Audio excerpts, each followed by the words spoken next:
И снова седая ночь, и только ей доверяю я. Про белые розы, желтые тюльпаны, сибирские морозы. Ну вот и все.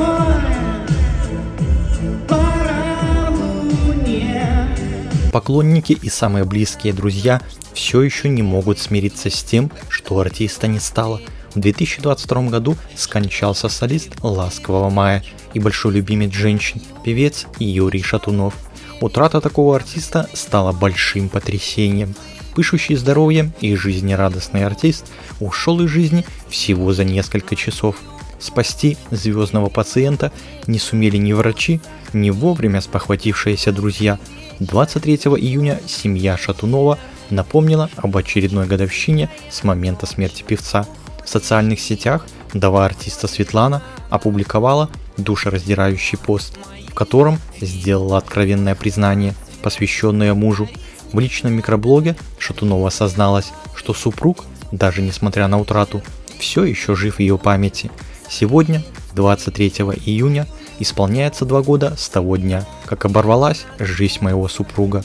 Боль потери до сих пор не утихает, но светлая память о нем всегда будет согревать мое сердце, написала она. Как живет после утраты семья Юры Шатунова, и что вспоминают и говорят друзья и недруги о солисте «Ласкового мая», смотрите в этом видео, не переключайтесь. Стелка, рыбачишь? Да, рыбачу. А что поймать хочешь? Вот такую рыбу. Как папа ловил. 12 килограмм. Обалдеть.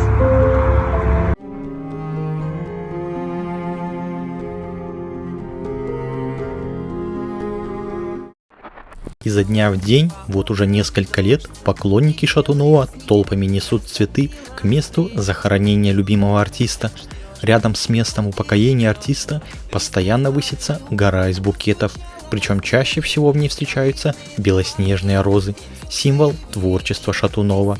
По признанию Светланы, за несколько дней до трагической развязки супруг связался с ней и обещал, что обязательно прилетит к жене и детям в Германию.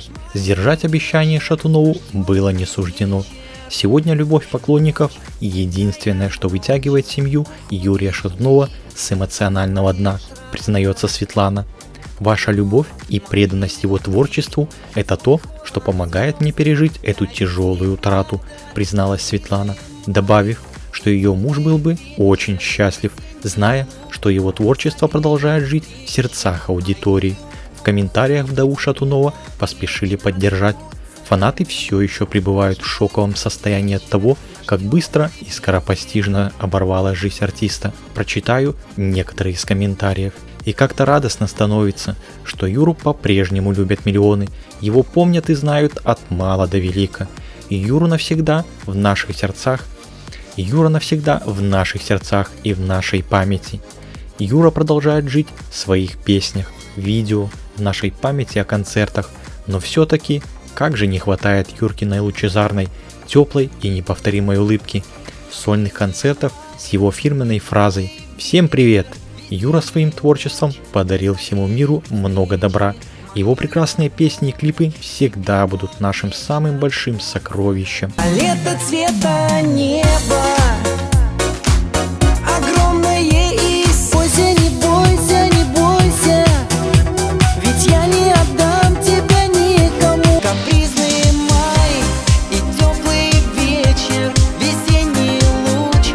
Кристальный, неповторимый голос Юрия всегда будет звучать тепло и согревать нас. В ближайшем окружении Шатунова, в свою очередь, отмечают, с годами дети солиста «Ласкового мая» становятся все больше похожи на отца.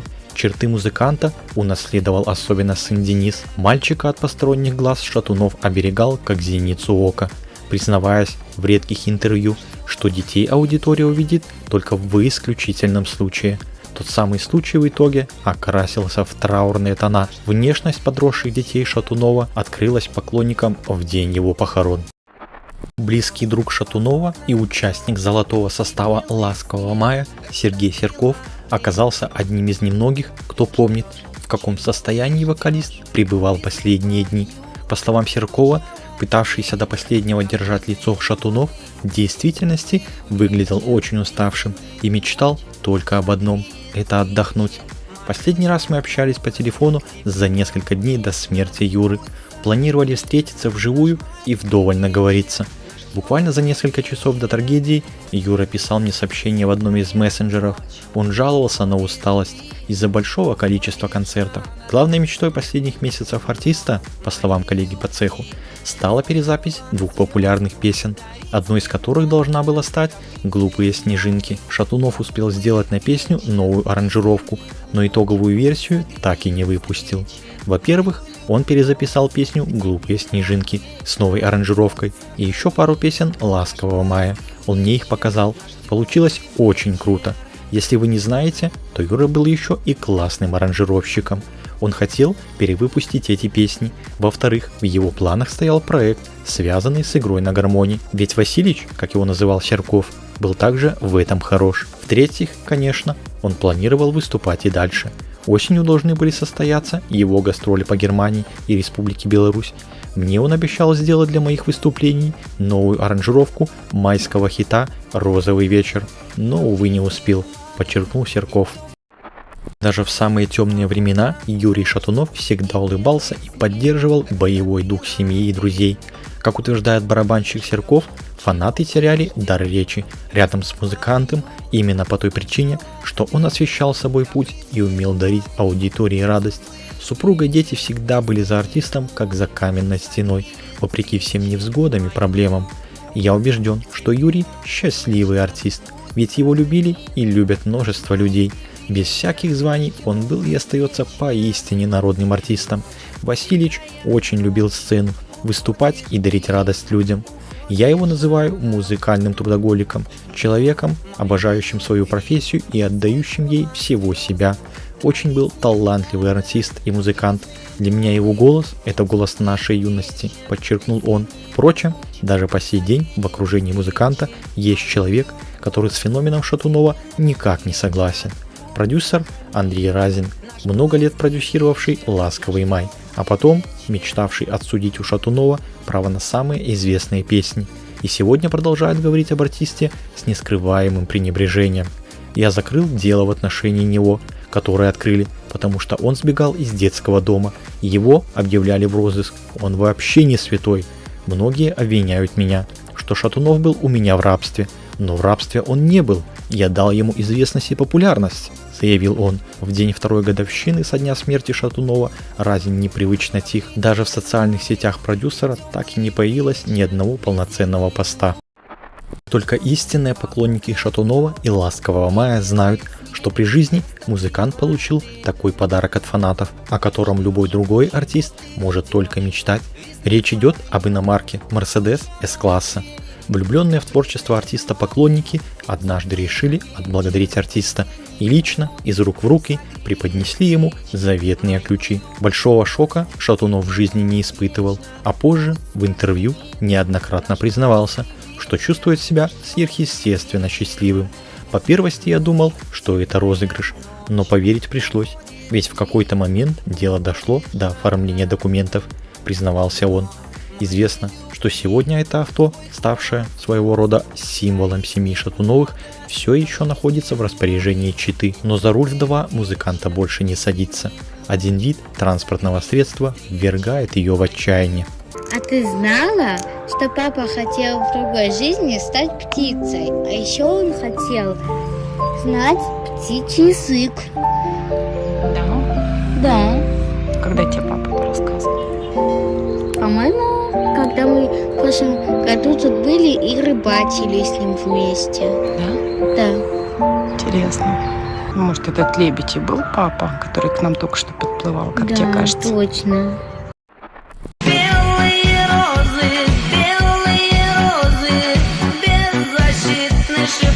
Музыкального образования у Юрия Шатунова не было, но это не мешало бывшему солисту «Ласкового мая» пополнять дискографию, снимать клипы. На гастролях уже дети первых фанатов пританцовывали под старые добрые хиты. Певец выглядел великолепно, объясняя, что попросту не надо портить то, что дано природой.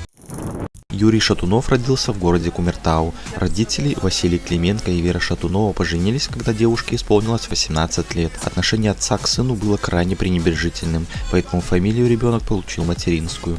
Первые 4 года Юра жил с бабушкой и дедушкой, затем родители развелись, и он переехал к маме. Детство мальчика сложно назвать счастливым и безоблачным. Отчим злоупотреблял алкоголем, скандалил, и побеги из дома вошли у Шатунова в привычку. В 11 лет Юрий лишился матери, а в конце 1985-го его определили в детский дом поселка Акбулак, а еще через год перевели в школу-интернат номер 2 Оренбурга. Этот период биографии оказался ключевым в творческом пути будущего певца.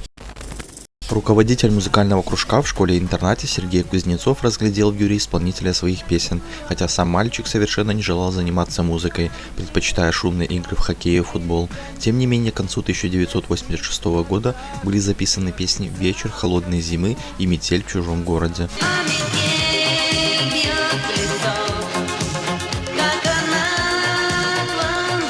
А группа «Ласковый май», составленная из детей-сирот, начала выступать на дискотеках и музыкальных вечерах в местном дворце культуры. Название было придумано спонтанно. Это строчки из песни «Лето». Поначалу оно показалось участникам коллектива слащавым, но времени на поиски нового не оставалось. Решили оставить его и не прогадали. Позже появились композиции, ставшие визитной карточкой коллектива «Белые розы».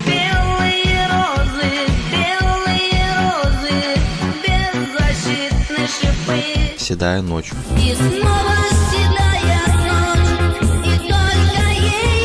«Ну что же ты» и «Тающий снег». В 1988 Кузнецов записал первый магнитоальбом, распространившийся через киоски на железнодорожном вокзале. Кассета попала к администратору, гремевшей на весь Советский Союз группы «Мираж» Андрею Разину, которому настолько понравились песни и мальчишеский голос, что он решил сделать из вокалиста новую звезду. Необычный тембр, контртенор, привлекательная внешность, естественная манера пения и поведение на сцене Юрия Шатунова оказалась тем самым набором качеств, которые магическим образом влияли на публику. Первая советская подростковая группа стремительно ворвалась в музыкальную среду. Ребята исполняли композиции в стиле евродиско и ориентировались на сверстников. Слушателями «Ласкового мая» были подростки 12-18 лет. Сам Шатунов оказался напрочь лишен звездной болезни. Уже в молодости он всегда держался на расстоянии от фанаток. Группа записала более 20 альбомов. В течение 3 лет не покидала первых строк в хит-парадах, давала огромное количество концертов, бывало и по 8 в день. На выступления собирались по 40-60 тысяч зрителей. Вместо того, чтобы на волне успеха приумножить личную популярность, солист уехал в Германию, где получил образование звукорежиссера. Его первый сольный альбом должен был выйти под названием «Вот и кончился май», который затем было заменено на «Знаешь», но диск так и не появился в официальной продаже. Концертную деятельность Шатунов не продолжил, предпочитая работать исключительно в студии. Позже Юрий возобновил сотрудничество с Сергеем Кузнецовым, в результате чего стал релиз пластинки «Ты помнишь». В 1999 году в Германии вышел альбом «Дневник». Затем записались новые диски, каждый из которых наполовину состоял из старых, проверенных временем хитов, а наполовину из новых песен. В этот период появились «Не бойся». Бойся, не бойся, не бойся, ведь я не отдам тебя никому. «Если хочешь» и другие. С 2012 года исполнитель вел именной сайт, где публиковались новости, график выступлений, видео с концертов, записи песен, галерея портретов музыканта, нарисованная поклонниками, и даже форма обратной связи для потенциальных авторов песен. На странице выложена официальная биография Шатунова. Кроме того, у музыканта были официальные каналы на YouTube и iTunes, а в соцсетях создан официальный аккаунт Юрия. В 2013 году артист выпустил 2 новых клипа на композиции «Тет-а-тет» и «А лето цвета». А лето цвета неба огромное и синее. В поддержку альбома «Я верю». В этом же году Юрий Шатунов получил награду «Песня года». С 2014 года певец начал работать над новым студийником, записал и выложил в интернет треки «Поезда», «Грезы». А там за окном идет листопад. В мае 2015 он презентовал песню «Одноклассники». Одноклассники.ру, посвященную одноименному сайту. 23 февраля 2015 года Юрий удостоился награды за вклад в развитие российского шоу-бизнеса на юбилейной церемонии вручения премии «Звуковая дорожка». В августе того же года к уже выложенным синглам присоединились «Звезда». Гори, звезда, гори в моей руке. текст которой написал Сергей Кузнецов, а позднее и день рождения. Задуешь свечи ты в свой день рождения, и в сливках торт с малиновым. Полностью принадлежащий Перу Шатунова. Долгожданный диск «Не молчи» поклонники получили только в 2018. В апреле 2019 Юрий Шатунов представил фанатам очередной альбом под названием «Любимые песни», включающий 14 полюбившихся миллионам композиций времен «Ласкового мая» в новой аранжировке. Летом того же года артист отправился в гастрольный тур по России с программой «Не молчи». Концерты пришлось прервать по состоянию здоровья. Шатунов перенес на ногах простуду, и его пришлось госпитализировать в Москве, чтобы сделать операцию. Директор певца Аркадий Кудряшов сообщил, что Юрий прошел реабилитацию, а информацию о повторном хирургическом вмешательстве не соответствует действительности. В 2022 Юрий Шатунов не терял популярности. Примером тому послужил социальный рекламный ролик от «Пятерочки» «Не сдавайся» в помощь детям-сиротам.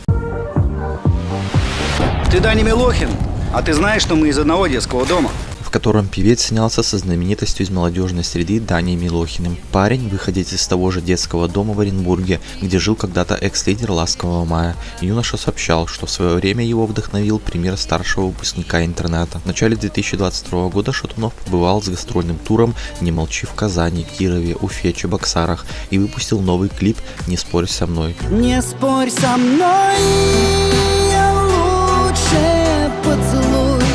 По словам артиста, он не любил давать интервью по нескольким причинам. Одна из них – то, что в каждой песне он так или иначе делился со слушателями личными переживаниями. Тем не менее, в конце марта состоялся выпуск передачи Андрея Малахова «Привет, Андрей», посвященный творчеству Юрия Шатунова. Юрий Шатунов празднует победу. Суд вернул певцу права на песни «Ласкового мая». На легендарные хиты группы претендовал продюсер. Андрей Разин уверял, что у него есть договор с композитором Кузнецовым. Шатунов и его адвокат тоже изучили этот документ и нашли там массу несостыковок. Но все это лишь детали для истинных фанатов «Ласкового мая». Конфликт по поводу обладания правами на песни коллектива «Ласкового мая» разгорелся между Юрием Шатуновым и Андреем Разиным еще в 2019 году. Продюсер заявил, что певец больше не будет исполнять репертуар группы на своих концертах. Артист опроверг слова бывшего коллеги, сообщив, что у него есть весь пакет документов для исполнения хитов. Не достигнув желаемого результата, Разин сообщил, что безвозмездно разрешает своему бывшему подопечному использовать шлягеры. Для передачи прав Юрию требовалось только связаться с ним, чего исполнитель не сделал. Тогда Андрей Александрович передал права третьей стороне для взыскания убытков. Решение вопроса потребовало от сторон участия в судебном процессе. Несмотря на то, что суд изначально признал правоту Шатунова, позднее изменил точку зрения. Неоднократные апелляционные иски от Юрия не приводили к положительному результату. По словам Андрея Разина, не только сам Шатунов лишился возможности использовать в своих концертах 27 незабываемых хитов, но и радиостанции с этого времени обязаны были ставить свою сетку песни «Ласкового мая» только в исполнении самого продюсера. Позднее музыканты объявили о перемирии. Посредником выступил директор Юрия Аркадий Кудряшов. В июне 2022 года Ставропольский краевой суд забрал исключительное право у Разина на песни «Ласкового мая» и передал их Шатунову. С будущей женой Светланой, юристом по профессии, Шатунов познакомился в Германии в декабре 2000 года при банальных обстоятельствах. Певец просто подошел на улице к понравившейся девушке, завязался разговор. Как не раз впоследствии признавался артист, это была любовь с первого взгляда. В 2006 родился сын Денис, через 7 лет дочь Стелла. Юрий с семьей жил в Германии. Супруги договорились, что в личную жизнь прессу пускать не будут, а детям по достижении 18 лет предполагалось самим решать, будут ли они размещать свои фото в свободном доступе. Певец был серьезно увлечен компьютерными играми, стал чемпионом России по гонкам на виртуальных болидах. Юрий при росте 173 см весил 70 кг и признавался, что специально ничего не делал для поддержания формы, разве что занимался дайвингом и хоккеем. 23 июня 2022 года произошла трагедия для нескольких поколений фанатов музыканта. Юрий Шатунов умер. Причиной смерти стал обширный инфаркт. Вечером 22 числа певец отдыхал с друзьями, а утром даже собирался на рыбалку. Во время застолья он стал жаловаться на сердце. Товарищи повезли Юрия в поликлинику, откуда медики уже и вызвали скорую. Срочно нужно было доставить его в реанимацию. В карете скорой сердце музыканта остановилось, но его удалось запустить. В клинике Шатунов скончался. Прощание с артистом состоялось в виртуальном зале Троекуровского кладбища 26 июня, куда пришли тысячи почитателей его творчества. Для семьи и и близкого окружения прощание прошло на следующий день на закрытой церемонии. После этого тело певца кремировали. Часть праха захоронили на Троекуровском кладбище, а часть жена забрала в Германию, чтобы развеять над озером в Баварии, где Шатунов любил рыбачить. Это было идеей самого артиста. Смерть 48-летнего артиста вызвала шок у многих представителей шоу-бизнеса. Дима Билан, Татьяна Буланова, Наташа Королева и другие высказали соболезнования в соцсетях в связи с преждевременной кончиной знаменитости. Немного интересных фактов. Несмотря на то, что артист владел недвижимостью в Германии, он до конца жизни так и не расстался с небольшой квартирой на Кантемировской, которую получил после выпуска из интерната. По слухам, приобрести жилье в Москве тогда уже звезде российского шоу-бизнеса помог мэр столицы Юрий Лужков.